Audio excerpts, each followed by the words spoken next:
What's up, everybody? I'm Grid Defense Mode. I'm HLC Punk. I'm my Moosey Fate. And today we're going to talk about The Legend of Zelda Ocarina of Time. Yes, we are. One of the greatest games ever. Yes, it is. You seem way more fascinated with your beer. Well, that's because that stuff's tasty. It is tasty. What makes this a required game, though, is probably the fact that it's the first 3D Zelda that really kind of showed you how big the world of Hyrule was. Like, it's always been big and mysterious and whatnot, but this really captured that epic adventure feel. It does feel like an actual adventure. Like, everybody likes some of the old school Zeldas because it was, one of the first times you did do that sort of adventure. But this was the first time that you felt like you were kind of in a story, like the things that books are made of. Yeah, and every time I played the original first Zelda on the NES, one of the first things that always popped into my head, like, what would this be like in like an actual big virtual world where you can do the same shit, but like however you want to do it, actually look around and admire the scenery, and that is exactly what they did with this game. They made the dungeons and layers that felt so much more deep, and when you go back and you play it now, it doesn't seem as big as it was, but the first time you played through it, it was so huge. Like when you got to the top of the Deku Tree and you jumped through the spider web, that was a real epic moment because you're like, wow, this is going to be puzzles that it's going to take time to figure out, and there's going to be layers to everything that you're really going to have to dive into to figure everything out.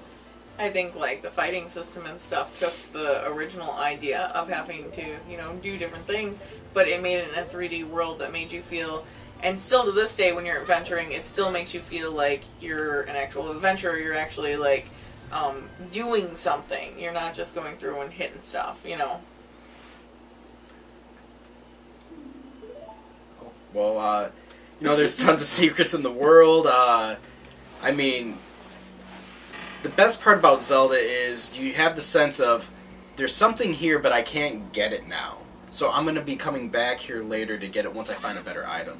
And this game brings like a lot of the old items into this whole new world. Instead of just breaking blocks, you're hitting these switches and doing all kinds of different things that you never really did before in a Zelda game. Having to aim the hook shot, the boomerang, the bow and arrow, the slingshot, and actually have to take out enemies that way so you can, move around, or even shooting arrows through fire to hit switches that are covered in ice so you can melt the ice. There was all kinds of just new and inventive things to kind of do.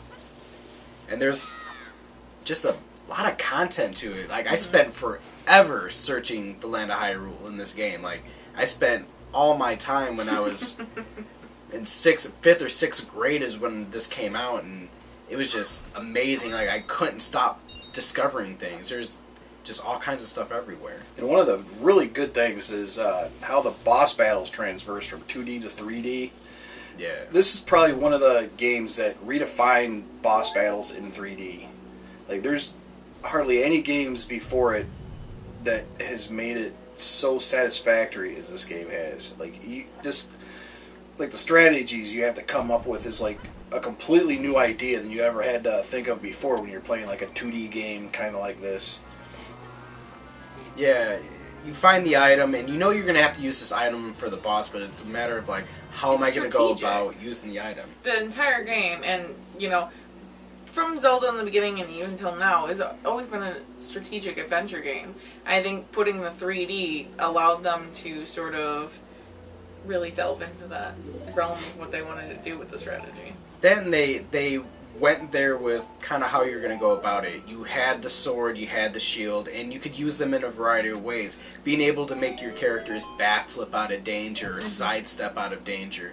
Being able to use the Z targeting to help you aim in the middle of battle. So, you could lock on to Ganondorf's little fireball he'd throw at you so you could hit it back at him, which has been a staple in the series. Right, but like I said, with the 3D, they really took that to a different level of not just walking through and being any kind of hack and slash, like a person with a sword that just goes through and hits things. Instead, you have this dynamic fighting system that to this day has sort of been what Zelda's really known for.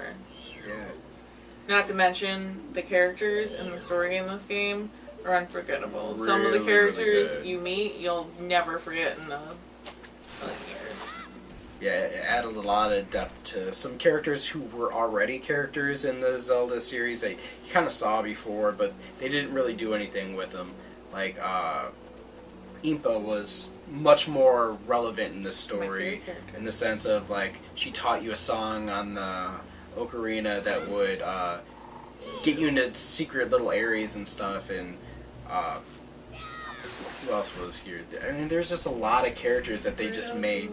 Yeah, making the Zoras like an actual people that you could talk to, and it was just great. Like, it's hard to describe how great this was when it came out. And it gets in your head. Like, you'll be playing, and there'll be like little mundane tasks that you do, and then you like get farther into it, and then it just, the world just starts taking over your mind, where it's like, even when you're not playing the game, you're just constantly thinking about it. Like, okay, the last time I played it, like, I didn't do this so good. What can I do to, like, actually get past this one part or whatever? And it's just like an adventure game that puts you in the middle of the adventure, to where it is one of the first games that actually gave me that thrill, you know, of actually putting me in a world. Incredibly dynamic. And I liked the stoic idea of them not actually have voice acting and still not having, like, whereas in that, to me, made the adventure kind of story-like. Like I said,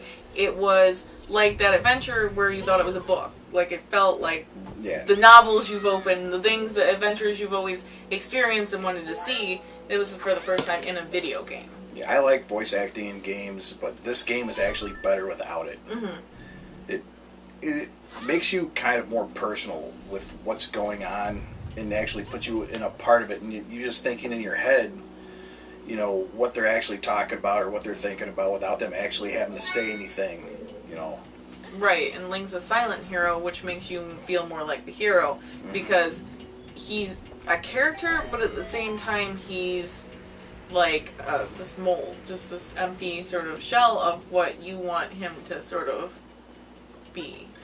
You also get to watch the game change as you play it. Yeah. You start as a young boy, and as the adventure goes, things happen. And not, like, always good things either. You know, you watch the Deku Tree die, and you watch the land of Hyrule become just tormented by evil, and there's just all kinds of monsters that are kind of taking over. The people are getting more depressed, and they're looking for this salvation, and you're their only kind of hope, and it gets silly and goofy at times to lighten up the mood. But there's a lot of sad content in there too, a lot of heartfelt stuff. Being such a deep story, and it's not necessarily even like super happy ending, it's just an entire, like I said, it makes this story, and it makes this world, and it makes it feel like you just, I don't know, it's hard to explain unless you're there. Like, it's really, really hard to explain how it makes you feel when you've done and went through it and seen it all. It's like you make all these friends when you're a kid, and then when you get older, and you have to go forward in time, you see kind of who they become and how they were then versus who they become. And it's not super, super deep like you would expect a game now to be, but this was like the first of the first. Still is, actually, because I think the content maybe not, it's not as big, say, as something like a Mass Effect trilogy or something like that, but I think the content's just as deep as putting, like, this burden on something like a small kid, and I think it teaches lessons the same way as you have to see these things and realize the sacrifice that happened, realize that everybody made sacrifices in this. Yeah. And, like, it's a really tough lesson, and to see all of it. Yeah, I'm gonna get sad. Yeah, that's kind of like the messed up ending of the whole game is like, you go through the whole game, and you know, these people that you knew end up becoming the sages and the power that's going to eventually save the day, and then at the end of the game, you just kind of get brought back in time to live your life the way you'd want to live it, and then the rest of those characters have to kind of go on with their lives without those characters who become the sages to protect the realms. It's kind of tragic and messed up when you stop and think about it. Yeah. But also you see a different kind of princess too, a princess who's capable of standing and fighting alongside you. Zelda and making those decisions, and making tough decisions, and being sacrificial, and like... She doesn't sit around and just get captured. She's in that world and she's fighting too in her own way, and it's a big reveal for, I mean, it's kind of obvious, but the reveal is, you know, who is a certain character. Right. And it turns out to be her, and then you're like, oh wow, you know, she was there the entire time. She wasn't some helpless princess the entire time. Right, and she feels like actual, like, to me, what royalty should be and what she's doing, because all royalty really does have a burden, and they have a, you know, place to play, and if you want your kingdom to be saved, you do something about it. And she actually, you know, cares enough about the people that she's supposed to be ruling to actually do something. And that was a more realistic, to me, sort of princess and hero sort of feel, because he took on the burden of being a hero even though he didn't have to, and she was royalty and actually did her job. Like, yeah.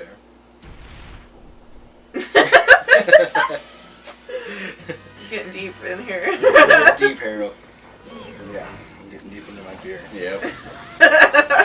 It's salty. You know, and it's cool too because you can play the game like any kind of way. There's the 3-heart challenge that people try to do, and you know the speedrunning's great for it because it was kind of broken, and it's got like really neat tricks. It's pretty fun. Yeah, it's really interesting watching people do stuff like that. But I mean, this is one of those games that I probably play once a year, and I enjoy each time that I play it. And this is one of those games where I'm like a graphics fan. I love graphics. So to me, the content was so rich that it didn't affect me, actually. Even though it was still a really good-looking game when it came out. out. Oh, yeah. For its time, it was probably the best looking game ever. I remember, like, 3D Mario 64 blew my mind when that came out. It was, like, one of the first 3D games I've ever played. And then this came out, and it, like, trumped that in every way possible. I mean, platforming, maybe not so much, but it just, all the extra shit, like the fighting and the puzzles and, like, everything else they added just upped whatever they did in Mario. The boss battles are pretty good in both games, but for me personally, I like everything about this game, like, so much more. This game was just one of those.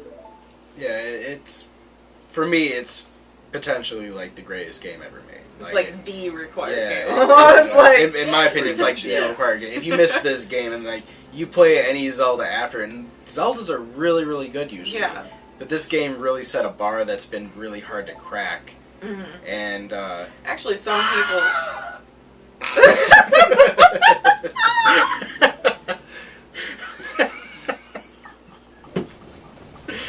Oops. Well, there you go. Okay. Well, somebody didn't agree with me. Oh, yeah.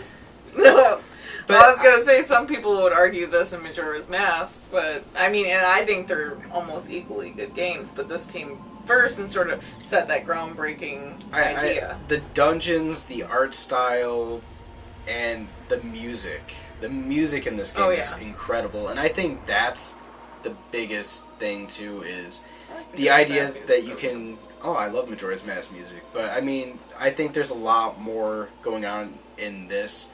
You know, Majora's Mask is cool, it's dark, it's different, and I enjoy that about it. It's It's like not this, a typical but Zelda a sort game, of like...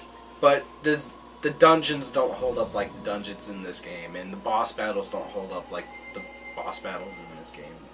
And even though I like the music in Majora's Mask a little bit better because it's a little bit weirder, this has just incredible music.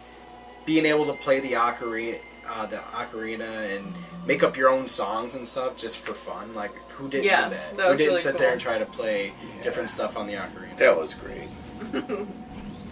But yeah, play this game. If you haven't played this game, you miss out. And on now something. it's on the 3DS, right? Yeah. Like, also remember, it's you on can the take it with 3DS. you. You can enjoy it at your leisure. You have no excuse not to play No, they've brought it to you Yeah. in every possible way for you to just be able to play it new, ready to go. it. And for people who are veterans, the Master Quest is an awesome way to change everything up. It flips the whole game backwards and puts enemies in different spots, and it's just a lot of fun to play.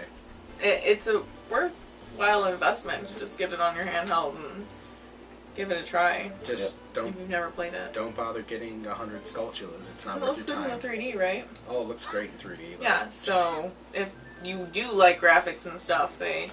Never played it in 3D. It's awesome. Oh, it's great, dude. It's worth it. Yeah. It looks If, really if nice. you ever want to play it, feel free. It's really, really good. I don't know, I played it on the DS, but I never played the 3D one. Oh, you need to check out the No, 3D one. Yeah. It sounds very interesting. Oh yeah. But both of the remakes are really, really good. But yeah, So yeah, no excuses. Major required game. yeah. Legend of Zelda Ocarina of Time, probably one of the most important games of my childhood ever. Most important game of gaming in some ways. Oh yeah. Set a bar. It's a hard one to beat. Yeah. So play it and You will not be disappointed. And if you are, there's something wrong with you. yeah. And on that, I'm Gur Defense Mode. I'm HLC Punk. I'm my Moosey Fate. Check us out on Twitter, Required Gaming, our Facebook page, Required Gaming. And watch me on Twitch, Gur Defense Mode at Twitch. I mean, that's it. Alright. Alright. See you next time. Oh, we didn't choose something weird. Yay!